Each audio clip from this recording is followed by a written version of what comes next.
cazador de sombras. Desde niño, Mateo tenía una habilidad inusual, podía ver las sombras de las personas, no la sombra normal que todos ven, sino una especie de aura que rodeaba a las personas y mostraba su verdadera esencia. Las sombras que Mateo veía no eran comunes.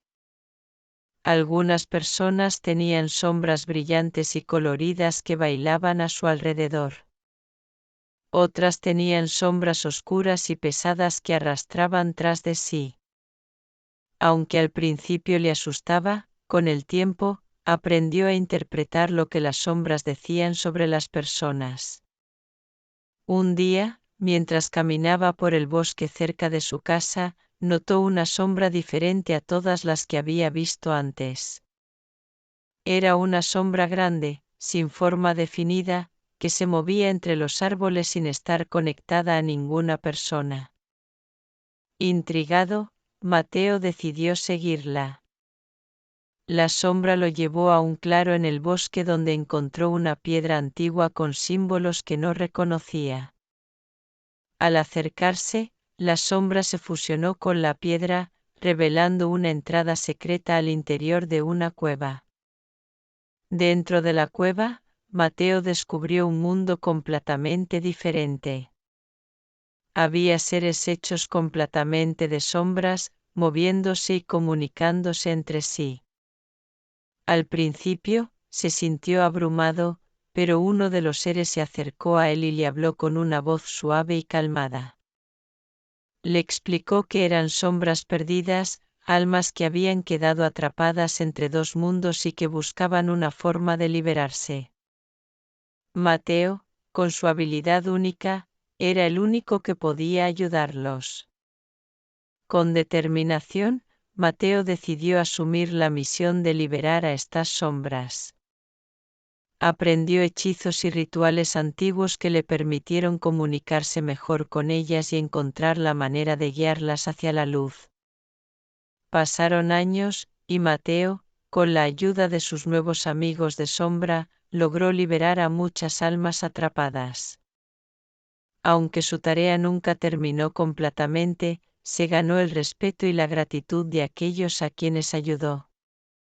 A medida que envejecía, Mateo compartió su conocimiento con otros, asegurándose de que siempre hubiera alguien dispuesto a ayudar a las sombras perdidas. Aunque no era un héroe en el sentido tradicional, para aquellos en el mundo de las sombras, Mateo era su salvador, su cazador de sombras. El bosque de los suspiros. Elena siempre había sentido una conexión especial con la naturaleza. Vivía en un pequeño pueblo rodeado de montañas y vastos campos verdes. Pero lo que más le atraía era un espeso bosque que se decía estaba encantado. Los adultos solían advertir a los niños sobre entrar en ese bosque. Decían que era el lugar donde los deseos y sueños olvidados iban a descansar. Una tarde, mientras Elena paseaba por los alrededores, una mariposa plateada la atrajo hacia el bosque. Sin darse cuenta, la siguió y se adentró en el espeso manto de árboles. Una vez dentro, notó algo peculiar, podía escuchar suspiros suaves en el viento, como si el bosque estuviera vivo. Siguiendo el rastro de suspiros, llegó a un claro donde había un antiguo pozo de piedra. Del pozo emanaban los suspiros y se decía que si arrojabas una piedra y hacías un deseo, el bosque te concedería un sueño olvidado. Elena, llevada por la curiosidad, tomó una pequeña piedra y la arrojó al pozo mientras deseaba vivir una aventura. Inmediatamente, el bosque comenzó a transformarse.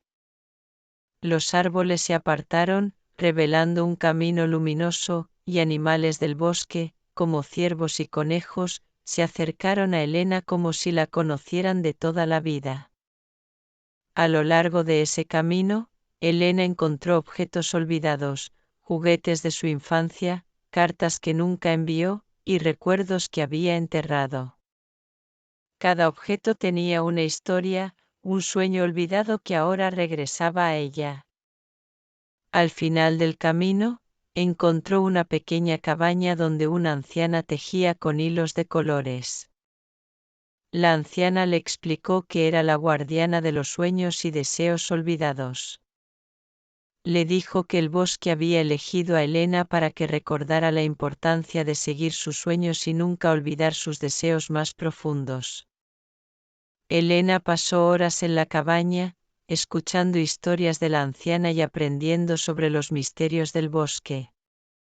Al amanecer, la anciana le entregó un pequeño amuleto en forma de mariposa plateada y le dijo que siempre la guiaría de regreso al bosque si alguna vez perdía su camino en la vida. Elena regresó al pueblo con una nueva perspectiva. Comenzó a perseguir sus sueños con pasión y compartió las historias del bosque encantado con todos los que quisieran escuchar. Y aunque muchos no creían en la magia del bosque, para Elena, siempre sería el lugar donde los suspiros se transforman en sueños realizados.